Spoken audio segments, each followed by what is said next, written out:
एकनाथ शिंदे, तुमचे गद्दारीचे डाग आम्ही पुसणार होतो, पण तुम्हीच मराठ्यांच्या पाठीत खंजीर खुपसलाय. तुमच्यापेक्षा उद्धव ठाकरे बरे होते.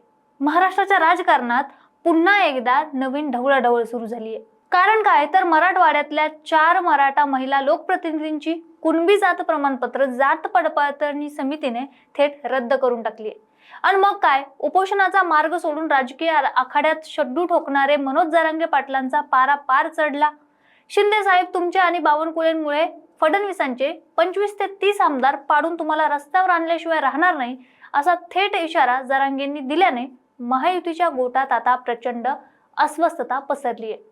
पण प्रश्न असा पडतो की जरांगेच्या या थेट आव्हानामुळे खरोखरच महायुतीचं राजकीय गणित बिघडणार का, की जात पडताळणी समितीच्या कायद्याच्या तांत्रिक ढाच्यात जरांगेंचा हा एल्गार अडकून चांगलाच पडणार आहे. आजच्या या विशेष व्हिडिओमध्ये विशेष विश्लेषणात आपण याच जरांगे विरुद्ध शिंदे फडणवीस या लढ्याची बारकावे समजून घेणार आहोत, त्यामुळे व्हिडिओ शेवटपर्यंत नक्की बघा. नमस्कार, मी पूजा आणि तुम्ही बघताय सत्य पे सत्ता. प्रश्न तुमचे, आवाज आमचा. मराठा आरक्षणाच्या तीव्र आंदोलनानंतर सरकारने सगळे सोयरे आणि कुणबी नोंदी शोधून प्रमाणपत्र देण्याची प्रक्रिया वेगाने सुरू केली होती. यातूनच अनेक मराठा बांधवांना कुणबी प्रमाणपत्र मिळाली आणि त्यांनी आगामी स्थानिक स्वराज्य संस्था निवडणुका किंवा उपनिवडणुकांच्या दृष्टीने आपली मोर्चेबांधणी सुरू केली. पण अचानक एक धक्का बसला. झालं असं की जात पडताळणी समितीने राज्यातील 4 महिला लोकप्रतिनिधींचे कुणबी प्रमाणपत्र अवैध ठरवून रद्द केले. आणि मग यावरच पत्रकार परिषद घेऊन जरांगेंनी थेट सरकारवर 3 गंभीर बॉम्ब टाकले. पहिला असा की बावनकुळेंचा हस्तक्षेप. महसूल मंत्री चंद्रशेखर बावनकुळे यांच्या सांगण्यावरूनच मराठ्यांची प्रमाणपत्र रद्द करण्यात येत आहे किंवा रद्द केली जात आहे. बावनकुळेंची थेट नार्को टेस्ट करा. दुसरा, शिंदेंना गद्दारीचा इशारा. म्हणजे भुमरे मामांना निवडून आणायला मराठ्यांच्या पोरांनी रक्ताचं पाणी केलं आणि आता तुम्ही आमचाच मामा करतायत. शिंदेंची एवढी सीट पाडेन की आयुष्यात पश्चाताप होईल. आणि तिसरं म्हणजे फडणवीसांवर निशाणा. फडणवीस साहेब, बावनकुळेंना एवढे अधिकार का दिलेत? मराठ्यांच्या जीवावर सत्तेत बसलाय, सगळं बाहेर काढायला लावू नका. जरांगेंच्या या 3 वक्तव्यात एक स्पष्ट मेसेज होता. आतापर्यंत माझे भाऊ म्हणणारे एकनाथ शिंदे आता जरांगेंच्या थेट टप्प्यात आले आहेत. जरांगेंच्या या धुवाधार हल्ल्यानंतर महायुतीकडूनही तिघांनी आघाडी सांभाळली, ते म्हणजे बावनकुळे, फडणवीस आणि प्रवीण दरेकर. महसूल मंत्री चंद्रशेखर बावनकुळे म्हणाले की माझी नार्को टेस्ट करायला माझी पूर्ण तयारी आहे आणि पूर्ण परवानगी देखील आहे. पण जात पडताळणी ही एक अर्धन्यायिक संस्था आहे. सर्वोच्च न्यायालयाच्या नियमानुसार ते काम करतात. कोणताही मंत्री फोन करून प्रमाणपत्र रद्द करू शकत नाही. अन्याय वाटत असेल तर उच्च न्यायालयात जाण्याचा मार्ग अगदी मोकळा आहे. म्हणजे कर नाही त्याला डर कशाला. मुख्यमंत्री आणि गृहमंत्री देवेंद्र फडणवीसांनी अत्यंत संयमी पण कायदेशीर भूमिका घेतली की जात पडताळणी समितीच्या कामात सरकारचा 0% हस्तक्षेप असतो. दरवर्षी येणाऱ्या अर्जांपैकी 10 ते 15 किंवा 25% अर्ज हे त्रुटीमुळे बाद ठरतात. त्यात भाजपाच्याही अनेक कार्यकर्त्यांचे अर्ज बाद झाले आहेत. यात कोणताही राजकीय अजेंडा बिलकुल नाहीये. पण दरेकरांनी मात्र जरांगेंना थेट उत्तर दिलं की वाईट करायला अक्कल लागत नाही, चांगलं करायला लागते. फडणवीस काही एका व्यक्तीच्या जीवावर मुख्यमंत्री झालेले नाहीत. ते महाराष्ट्रातील 18 पगड जाती आणि बहुजन समाजाच्या ताकदीवर पदावर बसलेले आहेत. प्रत्येकाने आपला मर्यादित राहून बोलावं. बरं, आता मुख्य मुद्द्यावर येऊया. या संघर्षात नेमकं कोणाचं पारडं जड ठरतंय किंवा मजबूत ठरतंय? आपण दोन्ही बाजूंचे पॉइंट्स तपासून पाहू शकतो की मनोज जरांगे पाटील यांच्या बाबतीत बोलायला गेलं तर मराठवाड्यात आणि ग्रामीण महाराष्ट्रात जरांगेंचा शब्द मांडणारा एक मोठा वर्ग आहे. कुणबी दाखल्यांचा मुद्दा थेट मराठा समाजाच्या अस्मितेशी आणि भविष्यातील आरक्षणाशी जोडला जातो. आणि हे असं असल्याने जरांगेच्या आक्रमकतेमुळे सरकारवर नैतिक दबाव येऊ शकतो.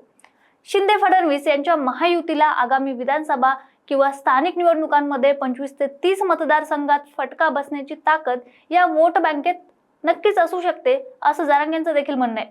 पण कोर्ट आणि कायदेशीर प्रक्रिया ही भावनेवर नाही तर पुराव्यांवर चालते.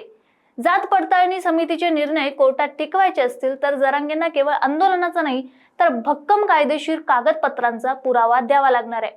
वारंवार सगळ्याच नेत्यांना पाडण्याची भाषा केल्यामुळे इतर ओबीसी किंवा बहुजन समाजात प्रतिध्रुवीकरण होण्याचा धोका देखील असू शकतो.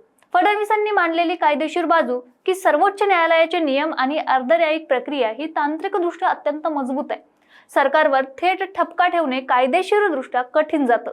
बावनकुळेंची नार्को टेस्टची तयारी दर्शवणं आणि दरेकरांनी 18 पगड जातींचा हा उच्चार करणं, यातून भाजप आणि ओबीसी आणि बहुजन वोट बँकेला हे दाखवून देत आहेत की आम्ही मराठा दबावापुढे कायदे धाब्यावर बसवणार नाहीयेत. एकनाथ शिंदेकडे आजही मराठा चेहरा म्हणून स्वतःची मजबूत पकड आहे. पण या सगळ्यात जरांगेंनी जर उद्धव ठाकरे बरे होते असा नरेटिव्ह सेट केला तर मराठा मतांचा मोठा हिस्सा महाविकास आघाडीकडे सरकू शकतो. शिंदे गटाच्या आमदारांना विशेषतः मराठवाड्यातील जरांगेंच्या रोषाचा थेट सामना देखील करावा लागू शकतो, ज्यामुळे पक्षांतर्गत अस्वस्थता वाढू शकते. आता इथे प्रश्न निर्माण होतात की जात पडताळणी समिती जर कागदपत्रांच्या अभावी दाखले फेटाळत राहिले तर जरांगे यांचा हा असंतोष केवळ 4 महिलांपुरता मर्यादित न राहता राज्यभर पसरणार आहे का? बावनकुळे आणि फडणवीस यांना लक्ष्य करताना जरांगे शिंदे यांना तुम्ही आमच्याच जीवावर मोठे झालात अशी आठवण करून देत आहेत, ज्यामुळे शिंदे गट आणि भाजप यांच्यात या मुद्द्यावरून एकमत राहणार की तणाव वाढणार? जरांगेंच्या तोंडून उद्धव ठाकरे बरे होते हे वाक्य येणं हा शरद पवार आणि उद्धव ठाकरेंसाठी राजकीय दृष्ट्या सर्वात मोठा प्लस पॉइंट ठरतोय. तर शेवटी कुणाचं पारडं जड ठरणार? कायद्याच्या आणि प्रशासनाच्या चौकटीत शिंदे फडणवीस आणि युती सरकारचं पारडं जरा जड दिसतंय, कारण सर्वोच्च न्यायालयाच्या नियमांनुसार चालणाऱ्या अर्धन्यायिक प्रक्रियेत सरकार थेट हस्तक्षेप करू शकत नाही. हे सत्य आहे. ग्राउंड लेवलच्या राजकारणात आणि जनभावनेत मनोज जरांगे पाटलांचं पारडं आजही थोड्याफार प्रमाणात आहेच. थोडक्यात सांगायचं तर कायद्याच्या लढाईत सरकार पुढे आहे, पण मतांच्या आराखड्यात जरांगे देखील भारी पडू शकतात. आता यावर न्यायालय काय निर्णय घेतं आणि शिंदे फडणवीस सरकार जरांगेचा हा संताप शांत करण्यासाठी काय मार्ग काढतात हे पाहणं महत्त्वाचं ठरणार आहे. तुम्हाला काय वाटतं? जात पडताळणी समितीचा हा निर्णय राजकीय दबावातून झालाय की ती निव्वळ एक कायदेशीर प्रक्रिया आहे?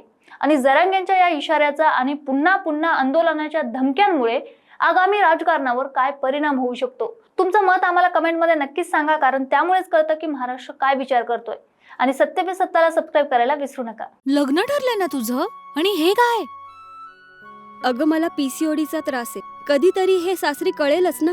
मग त्याच्यामुळे मुलं होण्यात अडचण येते ना. हे एकतर पीसीओडी इतका गंभीर आजार नाहीच आहे आणि त्यावर सोपा उपाय आहे. आपल्या ईशाला लग्नाआधी असाच त्रास होता.